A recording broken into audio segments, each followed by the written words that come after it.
The very popular Flagrant podcast, which not only supported Donald Trump for the presidency, but actually interviewed him, continues to turn on and brutally call him out for his mishandling of the Epstein files. And in this instance, just straight up calls him for what he is, a liar. But before we unpack all that, if you end up liking this video and you want to support the channel, please be sure to hit the like, subscribe, and alert bells before you go.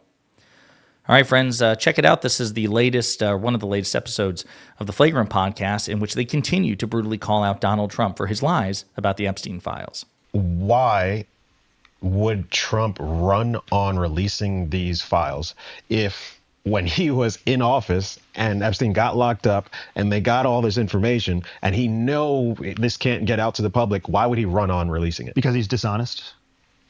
Point blank.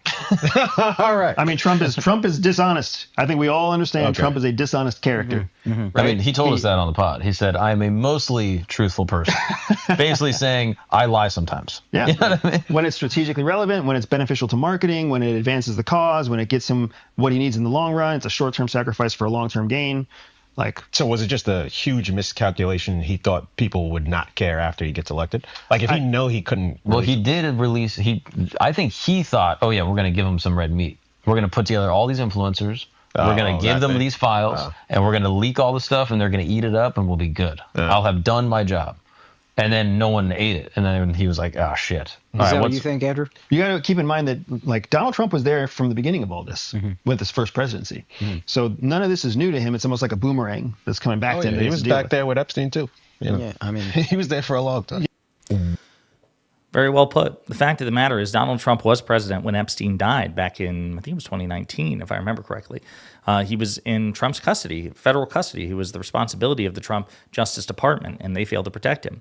But I like this. I like that we're continuing to see this recognition by people who had previously supported Donald Trump that they made a colossal mistake. Now, again, I know the temptation, understandably, is to say, well, listen, if you all pay attention even the slightest bit, and if you have even room temperature IQ, surely you would have noticed that Donald Trump is a pathological liar. Like, surely you recognize that Donald Trump was just objectively more dishonest than any Democrat. We could audit the lies told by Kamala Harris or Joe Biden against the lies told by Donald Trump, and Trump has lied more frequently, as in more often, and more egregiously, as in about bigger shit.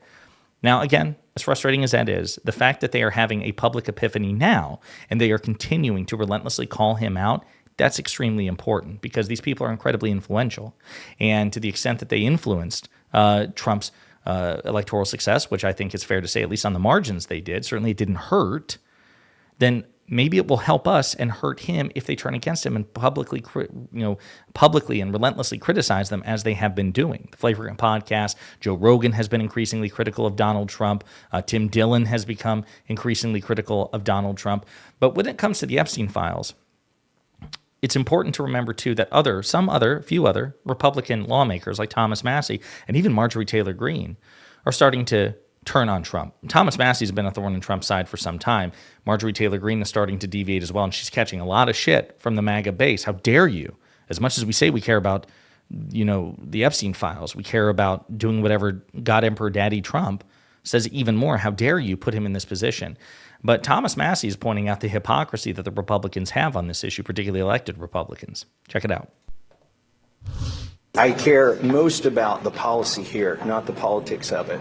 But politically, it's really bad for Republicans. They should just have this vote and put it behind them. 80% of Republicans, it's not just independents and Democrats who want these files released. 80% of Republicans support releasing these files.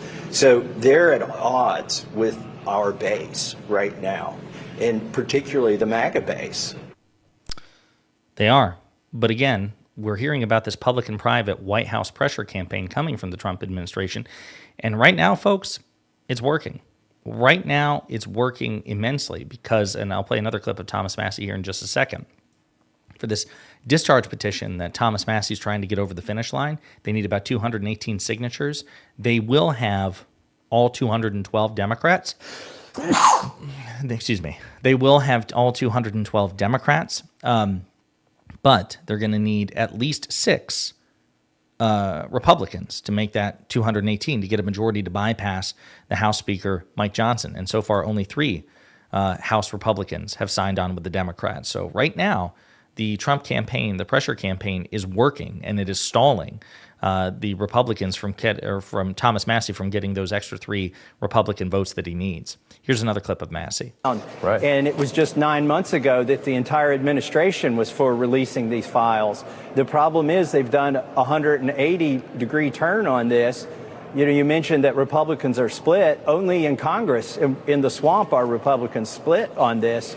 Back home, all of my Republicans are united. They want us to keep our promise and release these files. Right.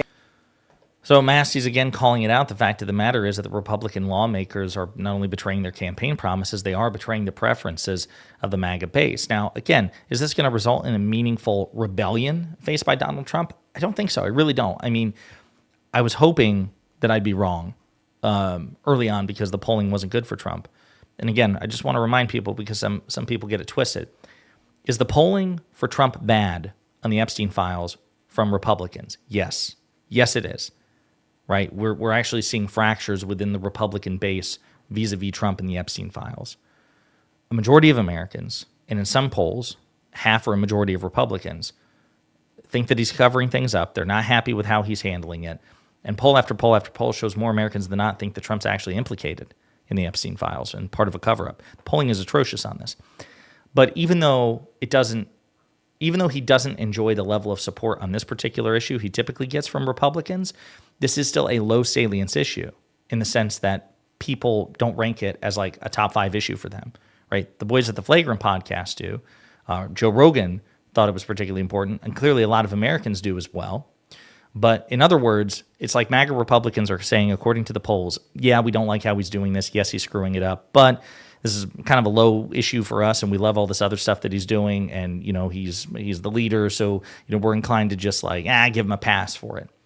So I don't know what's going to happen if the rubber meets the road. I mean, clearly, the fact that they have continued to stall and delay and delay and delay and delay and delay and delay the release of the Epstein files, and they're making all sorts of risky moves with Ghislaine Maxwell, moving her, relocating her from a maximum security prison to a lower security, cushier prison in a different state. The fact that they're doing this in public and Trump is even talking about pardoning her, it's almost like he recognizes for the first time he's playing with live ammunition, so to speak, right? That he's taking a political risk with dealing with this, but he's also not fully confident that it will defeat him because, again, somebody who recognizes that this was an incredibly important issue and a losing issue, somebody who truly felt that in his bones, would have dismissed a pardon for Ghislaine Maxwell out of hand and would have complied with the Epstein file. So I think he recognizes on some deep level this is a risk to him, and he's got to be careful, but that he can still navigate this, that he can still have his cake and eat it too as far as the MAGA base is concerned, because clearly he does not want to release the Epstein files. That's why they're delaying this.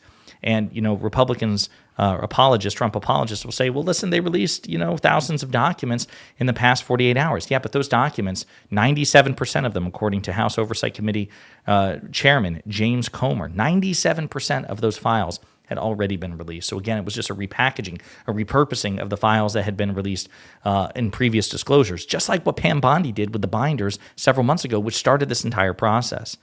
So again, to bring the point home,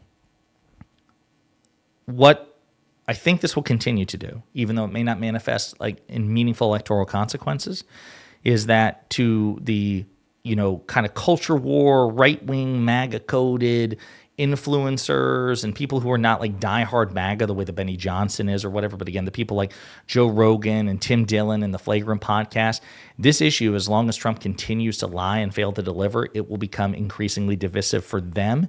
And through them, what we will hopefully see is a fracturing of the Trump coalition. The MAGA base, I don't think will ever leave him, but the right-wing independents or the people who flip-flop, who voted for Obama and then Trump and then Biden and then Trump again, hopefully we will see them start to deviate, and that could make or break the 2028 election. In the meantime, let me know what you think in the comments.